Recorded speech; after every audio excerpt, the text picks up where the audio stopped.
안녕하세요, 여러분. 오늘은 19세기 독일의 철학자 아르투르 쇼펜하우어가 우리에게 남긴 인간관계에 대한 깊이 있는 통찰을 함께 살펴보겠습니다. 여러분은 혹시 고슴도치 딜레마라는 말을 들어본 적이 있으신가요?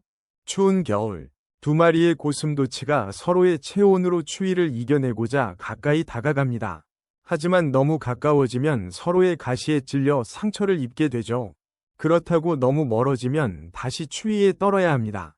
이것이 바로 인간관계의 본질적인 딜레마입니다. 우리는 누군가와 가까워지고 싶어 하지만 동시에 상처받는 것을 두려워합니다. 너무 가까워지면 서로에게 상처를 주고받게 되고 너무 멀어지면 외로움에 시달리게 됩니다. 그렇다면 우리는 어떻게 이 딜레마를 해결할 수 있을까요? 쇼펜하우어는 평생에 걸친 인간 관찰을 통해 불필요한 실망과 상처에서 벗어날 수 있는 3가지 중요한 경고를 남겼습니다. 혹시 이 영상이 도움이 되셨다면 구독과 좋아요, 그리고 알림 설정 버튼을 눌러주세요. 더 많은 철학적 지혜를 여러분과 나누고 싶습니다. 첫 번째는 사람을 너무 쉽게 믿지 말라는 것이고, 두 번째는 무의미한 논쟁에 휘말리지 말라는 것, 세 번째는 타인의 시선에 휘둘리지 말라는 것입니다. 이 3가지 지혜는 단순해 보이지만 실제로 우리 삶에 적용해보면 얼마나 어려운 것인지 깨닫게 됩니다. 오늘 이 시간을 통해 여러분의 인간관계가 조금 더 편안해지고 불필요한 스트레스에서 벗어날 수 있기를 바랍니다. 그럼 지금부터 쇼펜하우어의 첫 번째 경고부터 차근차근 살펴보겠습니다. 쇼펜하우어의 첫 번째 경고는 사람을 너무 믿지 마라입니다. 이 말이 냉소적으로 들릴 수 있지만 그의 관찰은 인간 본성의 현실적인 면을 직시한 것입니다. 쇼펜하우어는 인간의 본성은 근본적으로 이기적이라고 보았습니다. 이것이 꼭 나쁘다는 뜻은 아닙니다. 생존 본능과 자기보호 욕구는 자연스러운 것이니까요. 하지만 문제는 우리가 이 현실을 무시하고 무조건적인 신뢰를 베풀 때 발생합니다. 그는 세상에는 크게 2 종류의 사람이 있다고 말했습니다. 이용하는 자와 이용당하는 자입니다. 이용하는 자들은 다른 사람의 선의와 호의를 자신의 이익을 위해 교묘하게 활용하는 사람들입니다. 반면 이용당하는 자들은 선의로 행동하지만 그 선의가 상대방에게 악용당하는 것을 미처 깨닫지 못하는 사람들입니다. 현실에서 이런 상황은 어떻게 나타날까요? 직장에서 승진 경쟁이 벌어질 때를 생각해 보세요. 평소 가깝게 지내던 동료가 갑자기 당신의 아이디어를 자신의 것처럼 발표하거나 당신의 실수를 상사에게 일러바치는 상황을 경험해 본 적이 있을 것입니다. 또는 돈이 오가는 관계에서 더욱 적나라하게 드러납니다. 평소 친하게 지내던 친구가 돈을 빌려간 후 연락이 끊어지거나 사업을 함께했던 파트너가 이익만 챙기고 책임은 회피하는 경우를 주변에서 흔히 볼 수 있습니다. 그렇다면 우리는 아무도 믿지 말아야 할까요? 그것도 아닙니다. 쇼펜하우어가 말하고자 한 것은 맹목적인 신뢰의 위험성입니다. 사람에 대한 기대치를 현실적으로 조정하고 상황과 맥락을 고려해서 신뢰의 정도를 결정하라는 것입니다. 그렇다면 진정한 관계와 가짜 관계를 어떻게 구분할 수 있을까요? 쇼펜하우어는 놀라운 통찰을 제시합니다. 인간관계의 진정성을 시험하는 것은 내가 어려울 때가 아니라 내가 잘 될 때라는 것입니다. 이는 우리의 상식과는 정반대입니다. 보통 우리는 힘들 때 누가 도와주는지를 보고 진짜 친구를 판단한다고 생각합니다. 물론 어려울 때 도와주는 것도 중요하지만 쇼펜하우어는 더 정확한 기준을 제시했습니다. 다른 사람의 불행을 위로하는 것은 상대적으로 쉽습니다. 위로를 해주는 사람은 우월감을 느낄 수 있고 자신의 도덕적 우월성을 확인할 수 있기 때문입니다. 하지만 다른 사람의 성공을 진심으로 기뻐해주는 것은 훨씬 어렵습니다. 여기에는 질투, 시기, 경쟁의식 등 인간의 어두운 감정들이 개입되기 때문입니다. 예를 들어, 친구가 승진했다는 소식을 들었을 때 당신의 첫 번째 감정은 무엇인가요? 진심으로 축하하는 마음인가요? 아니면 왜 나는 안 되지? 라는 비교 의식인가요? 또는 연인이 자신보다 더 좋은 기회를 잡았을 때 파트너의 성공을 온전히 지지할 수 있나요? 이런 상황에서 우리의 진짜 마음이 드러납니다. 쇼펜하우어는 이것을 질투의 시험이라고 불렀습니다. 내가 성공했을 때도 변함없이 내 곁에 남아있고 나의 성취를 진심으로 축하해주며 질투나 시기 대신 기쁨을 보여주는 사람.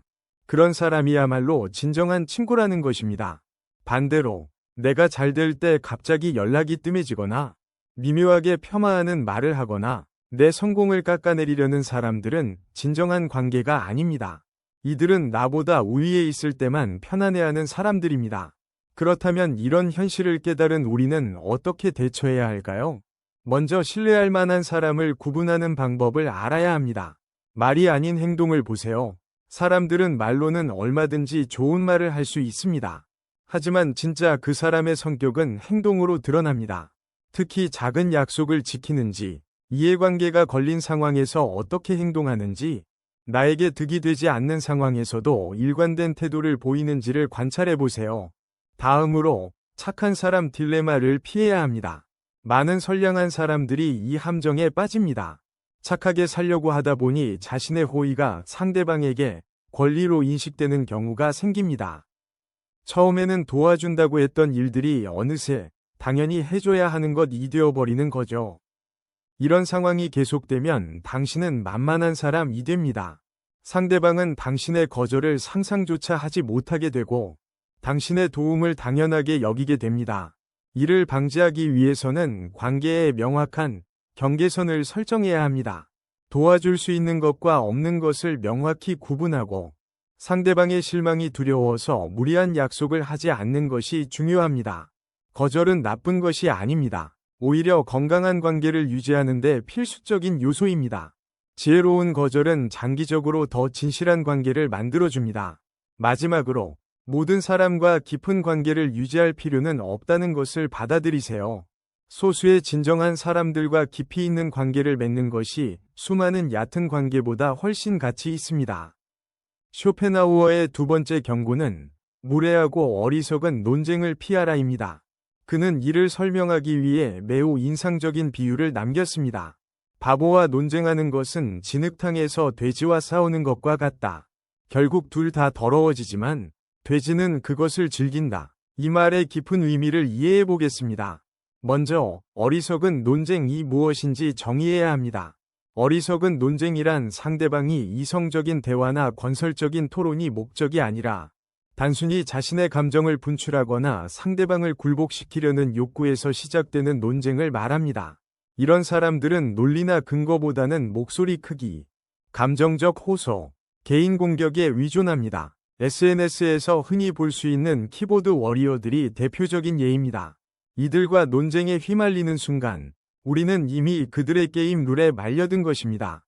그들의 목적은 진실을 찾거나 상호 이해를 도모하는 것이 아니라 상대방을 화나게 만들고 자신의 우위를 증명하는 것이기 때문입니다.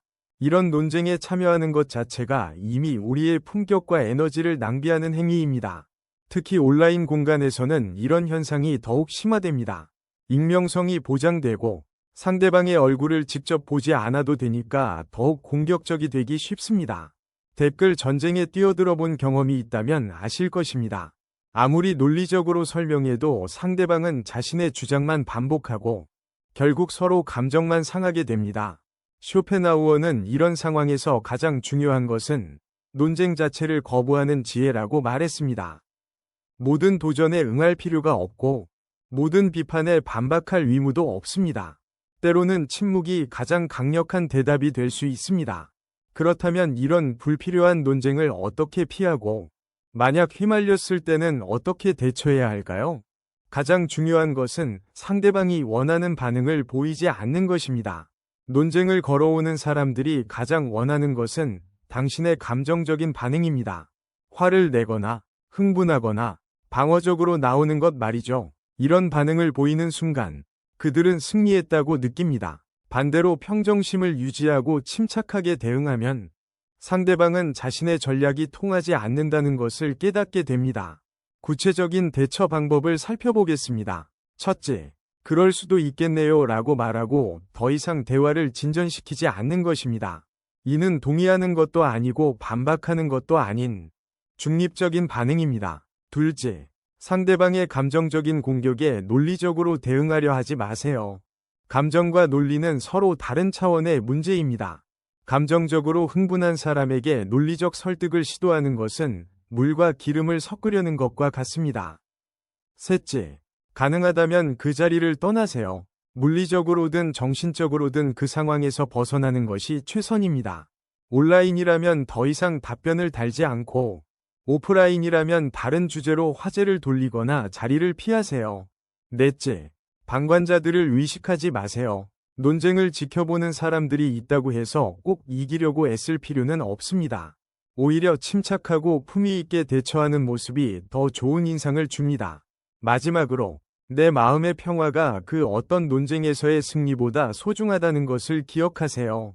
논쟁에서 이긴다고 해서 인생이 바뀌지 않습니다. 하지만 감정이 상하고 스트레스를 받으면 그 영향은 오래 지속됩니다. 쇼펜하우어의 마지막 경고는 타인의 시선을 신경 쓰지 마라입니다. 이는 아마도 세 가지 경고 중에서 가장 실천하기 어려운 것일 것입니다. 인간은 사회적 동물이기 때문에 본능적으로 다른 사람들의 인정과 스인을 원하기 때문입니다. 하지만 쇼펜하우어는 이런 욕구가 때로는 우리 자신을 배신하게 만든다고 경고했습니다. 그는 이렇게 말했습니다. 타인의 시선이 우리의 삶을 책임져 주지는 않는다. 이 말의 무게를 한번 생각해 보세요.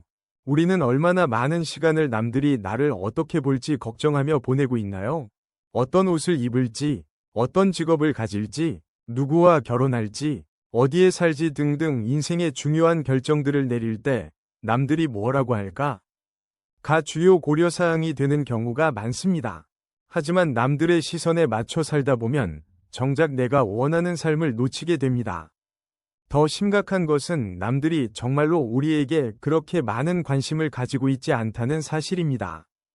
대부분의 사람들은 자신의 일로도 바쁩니다. 당신의 선택이나 행동에 대해 잠깐 관심을 보일 수는 있지만 그것이 그들의 삶에 지속적인 영향을 주지는 않습니다. 남들에게 당신은 잠깐의 가십거리일 뿐입니다. 하지만 당신에게 당신의 인생은 전부입니다. 그런데 왜 우리는 전부인 자신의 인생을 잠깐의 가십거리를 위해 희생해야 할까요? 물론 사회적 관계를 완전히 무시하라는 뜻은 아닙니다. 기본적인 예의와 도덕은 지켜야 하고 타인에게 해를 끼치지 않는 선에서 자유로워져야 한다는 뜻입니다.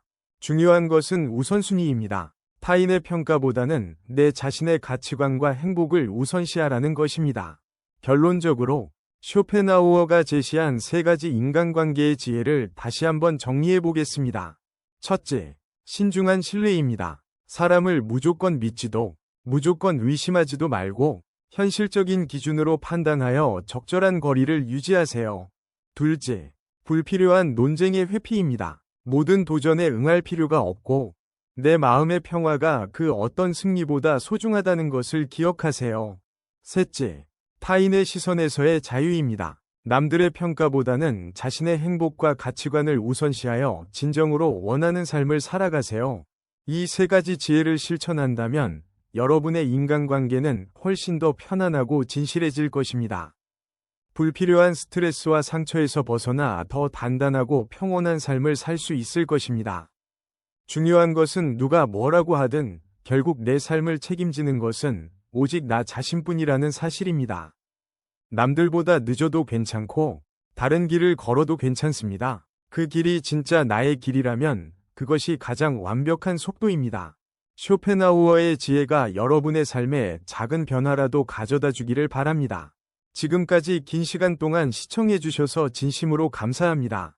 이 영상이 도움이 되셨다면 구독 버튼과 좋아요, 그리고 알림 설정을 꼭 눌러주세요. 여러분의 소중한 관심과 사랑이 더 좋은 콘텐츠를 만드는 원동력이 됩니다. 다음에 또 유익한 내용으로 찾아뵙겠습니다. 감사합니다.